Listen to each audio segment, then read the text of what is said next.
রমজানের পহেলা রাতেই আমার আল্লাহ তাদেরকে মাফ করে দেন যারা এই নিয়ত করে যে আমার এই পহেলা রাত্রটা আমি আল্লাহর কোরআন দিয়ে শুরু করব, তারাবিহের সালাত দিয়ে শুরু করব। এজন্যই বিশ্বনবী সাল্লাল্লাহু আলাইহি ওয়াসাল্লাম বললেন যে রমজান যেই কোরআন নাজিল হয়েছে যেই রমজানে, এই রমজানে এই কোরআনে কারিম সালাতের মধ্যে তিলাওয়াতে বেশি সময় কাটাও, ফলশ্রুতিতে আসমান থেকে রহম নাজিল করবেন যিনি তিনি কে?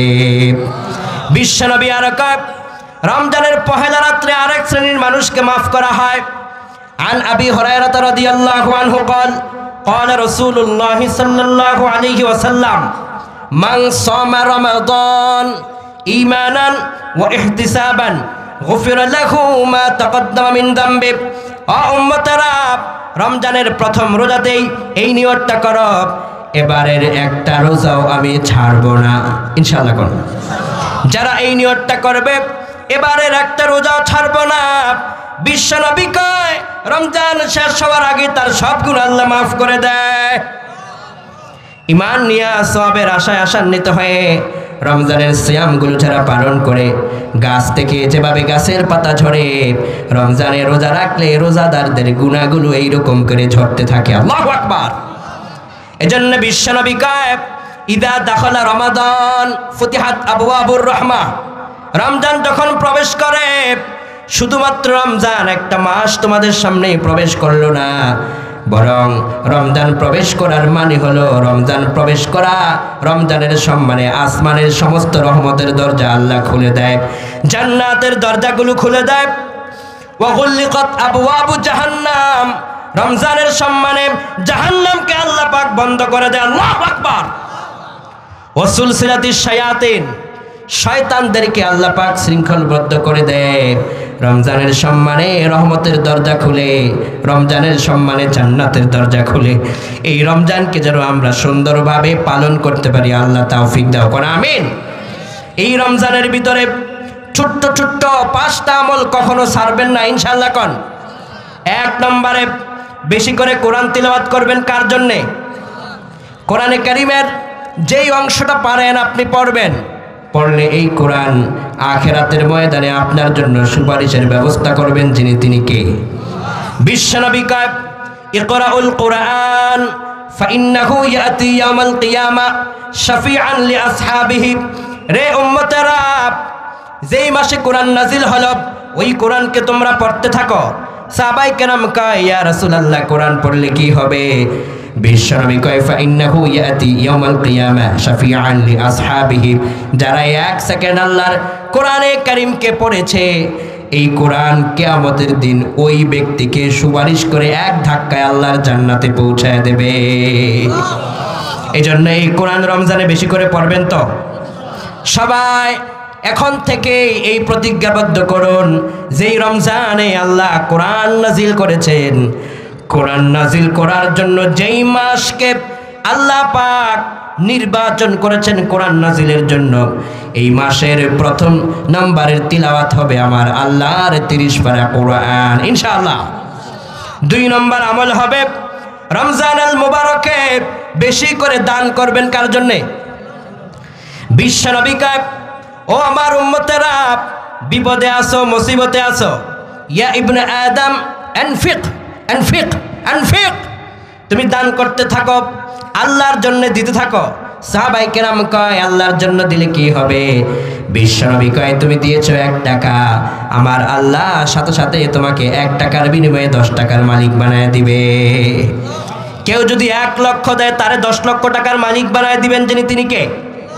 রমজানের বাহিরে 1 টাকায় 10 টাকা, 1 লক্ষে 10 লাখ। আর রমজানের ভিতরে যখন আপনি দিবেন, আপনার এই টাকার মূল্যটাকে আল্লাহ 700 গুণ বৃদ্ধি করে দিয়ে আপনাকে অনেক উন্নতির সাগরে পৌঁছে দিবে। সুবহানাল্লাহ। রমজানের দ্বিতীয় আমল, প্রতিদিন 1 টাকা করে হলেও দান করবেন। তাহলে 30 দিনে কয় টাকা হবে? 30 টাকা নিম্নে হবে। তাহলে প্রতিদিন আপনার দান হয়ে গেল। বিশ্বনবী কয় রমজানুল মুবারকের ভিতরে বেশি করে দানের কাজ চালিয়ে যাবা, বেশি বেশি করে দান করবা, তাহলে তোমার অর্থ টাকা পয়সার ভিতরে বরকত দিয়ে দিবেন যিনি তিনি কে? রমজানের 3 নম্বর আমল হলো প্রতিদিন এই দোয়াটাকে অন্তত একবার হলেও পড়বা। পড়েন আমার সাথে, হাসবি আল্লাহ লা ইলাহা ইল্লাহু আলাইহি তাওয়াক্কালতু ওয়া হুয়া রাব্বুল আরশিল আযীম। এই দোয়াটা যখন বেশি বেশি করে পড়বা, বিশ্বনবী কয় 7 বার পড়বা। 7 বার পড়লে এই দোয়াটার মাধ্যমে রমজানের রহম আর বরকতের কারণে তোমার যত চিন্তা ডিপ্রেশন আছে সব আল্লাহ দূর করে দিবে। তোমার পাহাড় পরিমাণ টেনশন আছে, তুমি এটাকে কন্টিনিউ পড়তে থাকো, তোমার টেনশনগুলোকে দূর করে দিবেন যিনি, তিনি কে? সুতরাং রমজানের ভিতরে এই আমলটাকেও ছাড়বেন না। পড়েন আমার সাথে, হাসবি আল্লাহ লা ইলাহা ইল্লা হুয়া আলাইহি তাওয়াক্কালতু ওয়া হুয়া রাব্বুল আরশিল আযীম। পারবো তো ইনশাআল্লাহ? 4 নম্বরে প্রতিদিন আল বাকারার শেষের 2টা আয়াত পড়বেন। কোন সূরা? সূরাতুল বাকারার শেষের 2 আয়াত।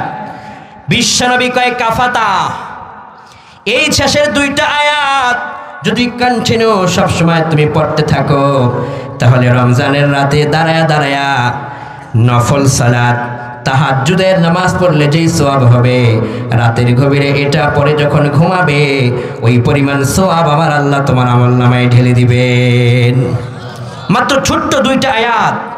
আপনি রাতে ঘুমাতে যাওয়ার সময় তারাবি শেষ করেছেন, খাওয়া দাওয়া শেষ করে ঘুমাতে যাবেন, এটা এক ফাঁকে পড়ে নেবেন, তাহলে রাতে তাহাজ্জুদ পড়ার মতো সওয়াব আপনার আমলনামার মধ্যে আল্লাহ ঢুকাই দেবে। কোন আল্লাহু আকবার। পড়েন আমার সাথে, আমানার রাসূলু বিমা উনজিলা ইলাইহি মির রাব্বিহি ওয়াল মুমিনুন কুল্লুন আমানা বিল্লাহি ওয়া মালাইকাতিহি ওয়া কুতুবিহি ওয়া রাসূলিহি লা নুফাররিকু বাইনা আহাদিম মির রাসূলিহি ওয়া ক্বালু সামি'না ওয়া আতা'না গুফরানাক রব্বানা ওয়া ইলাইকাল মাসীর। লা ইউকাল্লিফুল্লাহু নাফসান ইল্লা ওয়াসআহা লাহা মা কাসাবাত ওয়া আলাইহা اكتسبت ربنا لا تؤاخذنا إن نسينا أو أخطأنا ربنا ولا تحمل علينا إصرا كما حملته على الذين من قبلنا ربنا ولا تحملنا ما لا طاقة لنا به واعف عنا واغفر لنا وارحمنا أنت مولانا فانصرنا على القوم الكافرين। الله أكبر। এটা হচ্ছে বাকারার লাস্ট 2 আয়াত। এটা যখন রাতে তারাবি শেষ করে পরে ঘুমিয়ে যাবেন, সাহারির আগে যখন উঠবেন, এই যে মাঝখানে ঘুমাইলেন, এই ঘুমের ভিতরে আল্লাহর কোরআন তেলাওয়াত করা এবং নফল সালাত পড়ার মতো সব আপনাকে দিয়ে দিবেন যিনি, তিনি কে? রমজানের মধ্যে 5 নম্বরে যে আমলটা করবেন তা হচ্ছে সূরাতুত তাকাহুর, অন্তত একবার হলেও পড়বেন ইনশাআল্লাহ। কোন? বিশ্বনবী কয় কি চমৎকার আমল, একবার যদি আত-তাকাসুর সূরাটা তুমি পড়ো, তাহলে এই 30 পারা কোরআনের ভিতরে আয়াত আছে কয়টা? 6000-এর বেশি।